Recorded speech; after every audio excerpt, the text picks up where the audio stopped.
Olá, bem-vindos à nossa aula. Hoje eu vou trabalhar com vocês as fases seguintes do sistema capitalista. Na aula anterior, em que eu mencionei o capitalismo industrial, que se desenvolveu durante o século XVIII e durante o século XIX, durante o seu processo de crescimento, o capitalismo industrial ele necessitou de uma demanda de abastecimento por matéria-prima. E a principal fonte onde abastecia as indústrias europeias, né, foi justamente as colônias da Ásia e da África. Essas colônias elas eram exploradas em um processo que passou para a história conhecido como neocolonialismo, porque o colonialismo europeu, a primeira fase, então aconteceu justamente durante as grandes navegações, ao qual o Brasil foi colônia, né? E no século XIX acontece justamente então o neocolonialismo, que é justamente as potências europeias, elas já estão numa fase de industrialização.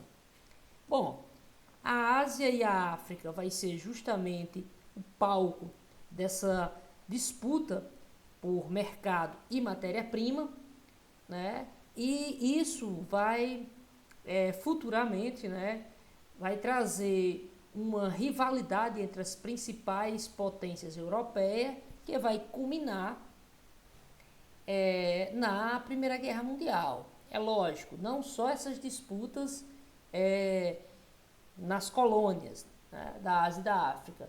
Teve outros contextos, né, que pode ser mencionados. Bom, e aí chegamos ao século XX, já numa fase em que o capitalismo ele já tinha concentrado, né, bem uma fase superior, que ficou conhecido como capitalismo financeiro. Né? E aqui eu trago para vocês algumas características. Iniciou-se com o desenvolvimento de empresas, né, após o capitalismo mercantil industrial. Essas empresas cresceram de maneira imensa, formando aí monopólios de oferta de produtos no mundo. Essas empresas começaram a concentrar muito capital, de forma que elas se tornaram verdadeiras, como é que a expressão que eu poderia utilizar aqui para vocês é um verdadeiro monstro no mercado financeiro. E ao mesmo tempo elas passaram a justamente a absorver outras empresas, né, num processo conhecido como a formação de incorporações, né, eles passaram a incorporar outras empresas, gerando então um monopólio. Dessa forma, se vocês observarem, um dos principais pilares do liberalismo econômico, que é a livre concorrência, observando como um crítico, você vai ver que a livre concorrência ela vai estar sendo golpeada nesse processo de formação de monopólios. Essas empresas elas passam a dominar e o que acontece? É necessário que o aluno ele se situe bem no tempo, porque nós estamos aqui no início do século XX. Início do século XX é quando acontece justamente a Primeira Guerra Mundial, em que os principais potências europeias se envolveram no conflito e tiveram seu parque industrial completamente destruído. A única grande potência industrializada que saiu fortalecida desse conflito vai ser justamente os Estados Unidos. E aí os Estados Unidos torna-se o grande credor desses países, né, França, Inglaterra, e passa a abastecer a Europa, né, fazendo com que suas empresas elas crescessem exponencialmente a sua capacidade produtiva. Então o que vai acontecer, pessoal? A oferta, né, começa a ser é, começa a surgir, né, no capitalismo, né, uma fase do mercado de títulos através de bolsas de valores, em que as pessoas elas investiam seu capital, né, o capital de uma vida inteira que ele juntou, né, e acreditando nessa prosperidade, né, dessas empresas que existiam nos Estados Unidos, que no início do século XX, né, após a Primeira Guerra Mundial, estavam crescendo de forma avassaladora. Porém, já para os anos de entre 28, 27, 28, o que acontece? A demanda por produtos, né, vindo principalmente a procura principalmente da Europa, passa a diminuir. Porém, o que acontece é que essas empresas continuam produzindo a todo vapor e passando para os investidores, né, a ideia de que ano após ano o crescimento continuaria então nesse ritmo. Né? A credibilidade era tanta, né? O americano ele acreditava tanto no mercado de títulos que tinha americanos que não tinha capital, não tinha dinheiro, ele simplesmente ia aos bancos, hipotecava sua casa, retirava o valor de sua casa, né, e investia em bolsa de valores, para que justamente com o lucro das bolsas de valores ele pagaria, a ideia dele, ele pagaria sua casa novamente e ainda iria obter lucros. Porém, esse plano não se realizou, né? Surge então o capitalismo, ele é posto em xeque, né, em sua grande crise no ano de 1929. E o que provocou ali, né, então, um verdadeiro caos social. A economia americana ela foi destruída, basicamente, então gerando problemas como desigualdade social, isso justamente, né, devido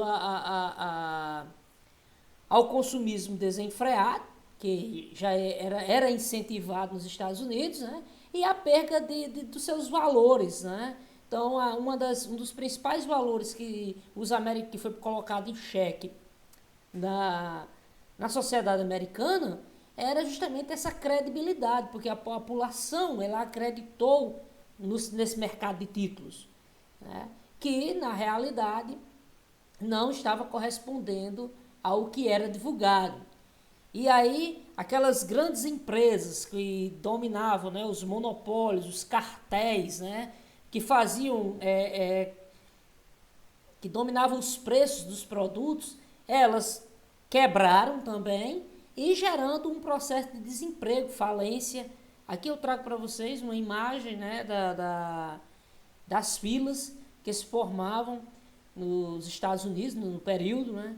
Tanto a procura de empregos, como também tinha até as gigantescas filas de sopa, né? Que o pessoal estava passando fome.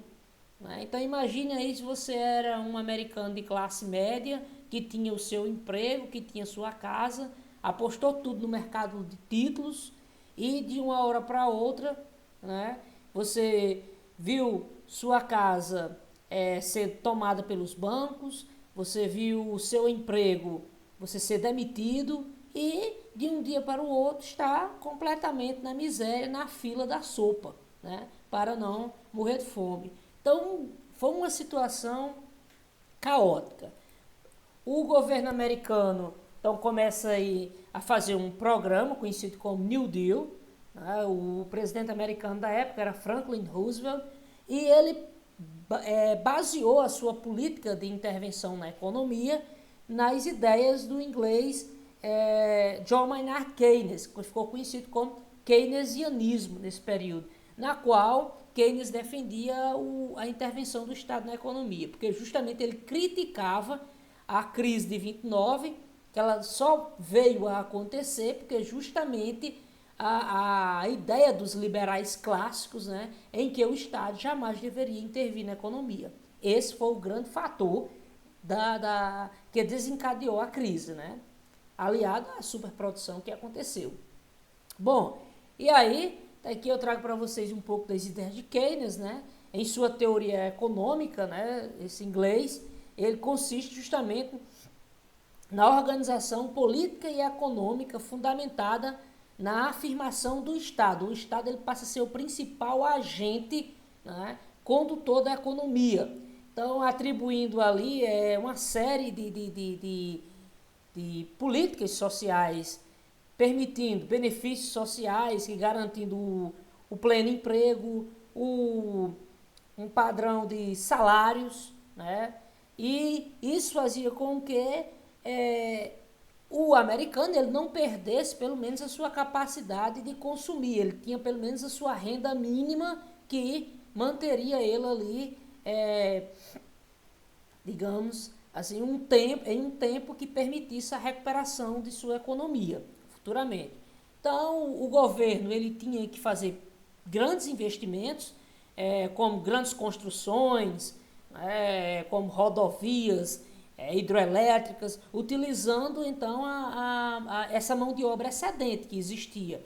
Então o governo se torna o grande investidor, cria estatais. Então essa é a ideia de Keynes.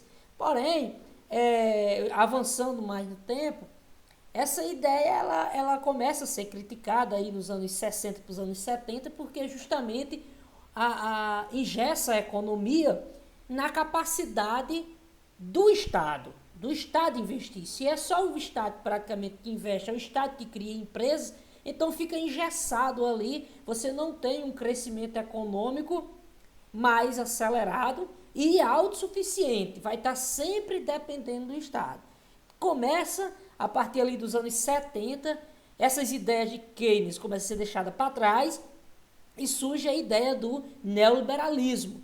Então, aí, a partir dos anos 70, né, o neoliberalismo vai ser justamente uma doutrina econômica que vai defender novamente a absoluta liberdade de mercado, né, uma restrição estatal sobre a economia de forma mínima, só em setores essenciais, como saúde, educação, segurança. Nada mais. O restante, o Estado cede para a iniciativa privada, né? Então, o neoliberalismo ele vai ter a sua ideologia basilar nesses princípios, como mínima participação do Estado, como eu já citei para vocês, pouca intervenção do governo no mercado de trabalho, criando burocracia. Na realidade, o governo ele tem que desburocratizar, né? Uma política de privatizações. Aqui no Brasil, essas ideias neoliberais, elas foram muito adotadas, né? Teve início principalmente no governo de Fernando Henrique Cardoso. A abertura das economias para multinacionais, né? A adoção de medidas contra o protecionismo, que é isso, o Estado ele não deve intervir taxando produtos que venham de outros países, não. O que tem que acontecer é o livre comércio e as empresas, né, elas fabriquem os seus produtos com capacidade de competição no mercado, né? Então, esse é um processo de desburocratização. Dois grandes políticos, né, entre os anos 80 e os anos 90 entraram para a história nesse período. Na Inglaterra teve Margaret Thatcher e nos Estados Unidos teve Ronald Reagan. Ronald Reagan ele dizia que tinha uma expressão que ele dizia uma crítica, né, ao Estado presente, que ele dizia que o melhor programa social se chama emprego, né?